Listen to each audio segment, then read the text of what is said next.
Discuss பண்ணுற மாதிரி நுகர்வு பண்ணுறோம்னா என்ன, நம்ம அன்றாட தேவைகளை பூர்த்தி செஞ்சுக்கிது பொருள் வாங்குறது எல்லாமே நுகர்வு பண்ணுறோம் அப்படின்னு எடுத்துக்கிட்டே முடிஞ்சு போச்சு. அது அவ்வளோதான், அதை தான் சொல்லியிருப்பாங்க. அப்போ அதுக்கு ஒரு எக்ஸாம்பிள் கொடுத்துருக்காங்க, எடுத்துக்காட்டை வச்சு கூட கொஸ்டின் கேட்பாங்க.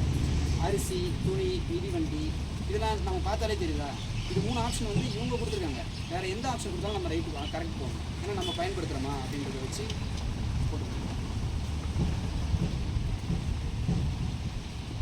அதே மாதிரி சேமிப்புன்னு ஒரு வேர்டு வரும்.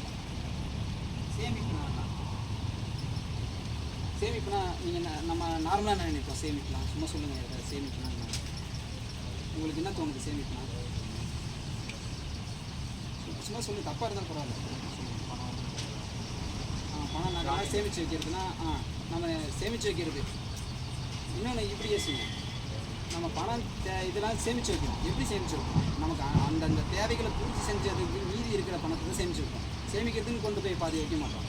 சேமிப்பு என்பது என்னென்னா, நம்ம அன்றாட தேவைகளை பூர்த்தி செஞ்சுக்கிட்டு அன்னன்னைக்கு நமக்கு தேவை இருக்கும்ல, பெட்ரோல் கட்டுறதோ இல்லை கரண்ட் பில் கட்டுறதோ இல்லை வேறு ஏதாவது உணவு சாப்பிட்றதோ அந்த மாதிரிலாம் இருக்குல்ல, அதெல்லாம் முடிக்க போய் மிச்சம் இருக்குல்ல, அதெல்லாம் வந்து என்னென்னா சேமிப்பு. இப்போ இப்படி தான் கொஸ்டின் எக்கனாமிக்ஸில் வந்து சென்டென்ஸ் இப்படி தான் இருக்கும். இதை கூட்டுறல வைப்பாங்க. இப்போ சேமிப்புன்னா நான் வாக்கியம்